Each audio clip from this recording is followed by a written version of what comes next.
Good evening. Have you heard this phrase? But we've always done it like this as change is being introduced. You might even think that as I present to you a revitalization of a service that the library already provides. In fact, you might be thinking, if it isn't broke, why fix it?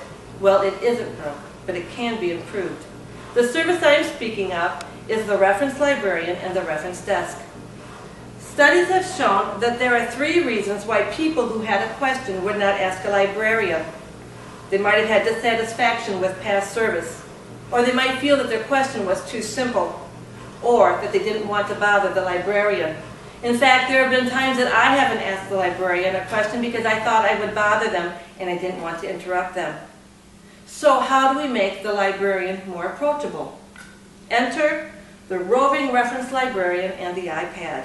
By definition, a roving reference librarian is one who gets out from behind the reference desk and helps patrons where they are. Now, there are benefits to adding this service to the library. 1, it builds relationships between the patron and the librarian. Then it allows the librarian to seem more approachable. Instead of having a reference desk between the librarian and the patron, they are now speaking face to face. And then it provides a positive experience for the patron. And for the librarians, it allows them to become more confident in the use of technology. And technology I'm referencing is the iPad. Now, we know that any time there are benefits, there are challenges. Probably one of the greatest challenges is the unwillingness of staff to learn new technology. And it could be that there's a shortage of staff in being able to implement this service. And then for the librarian, it could be learning how to use technology that is different. Most librarians are going to sit at a desk. They're going to have 1, maybe 2 monitors. They're going to have a keyboard. They're going to have their mouse. They know how to click. They know how to cut and paste. They do it with ease. They do it with confidence. Now, you're asking them to hold a digital device in their hand, and in the other hand, using that as to type into the keyboard and to maneuver around on it, so it's going to be a lot more difficult. So how do we implement this service? Well, there would be a testing or an experimentation phase. One article I read said about 4 to 6 weeks was spent in just experimenting with the iPad and getting their librarians confident with using it. Then it would be used during the peak hours of the library. This could be several days a week for 2 to 4 hours at a time. What would happen is a librarian would come out from behind the reference desk. They would go out to the library, walk around, and help people right where they are at. The equipment that I'm talking about tonight, is the iPad 3rd generation. It would have 32 gigabyte with Wi-Fi and Bluetooth capabilities. The screen size would be between 9 and 10 inches. This would be light enough that the librarian could hold it without getting fatigued, and the screen size would be large enough that both the patron and the librarian could view it. Then we come to the cost factor.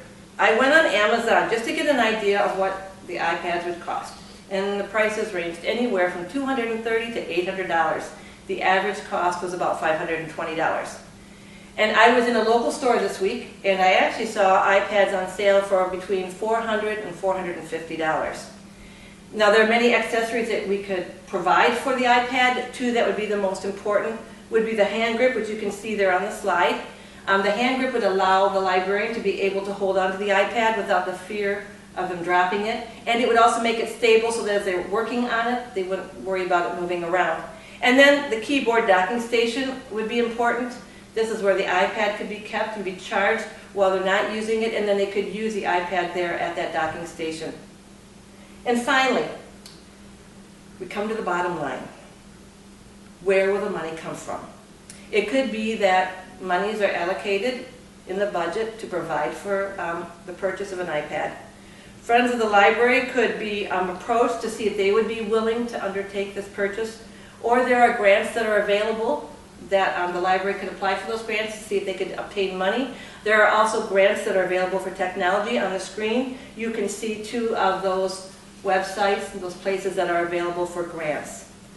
This concludes my presentation. I want to thank you for allowing me the opportunity to present this service to you. Are there any questions? Yes, ma'am. What kinds of information would be on the iPad?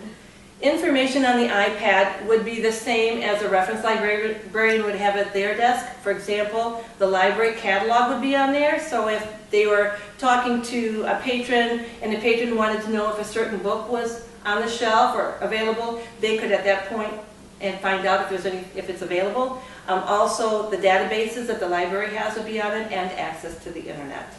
Are there any other questions? Yeah, so what made you choose the iPad 3G? Good choice. Why did I choose the iPad G3? Well, in doing research for this, I read 2G, 3G, and 4G. And not sure which one to go with, so I thought 3G was a little bit more between the two.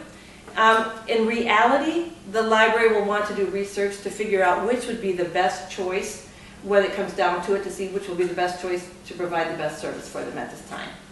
Again, thank you very much for allowing me the opportunity to come.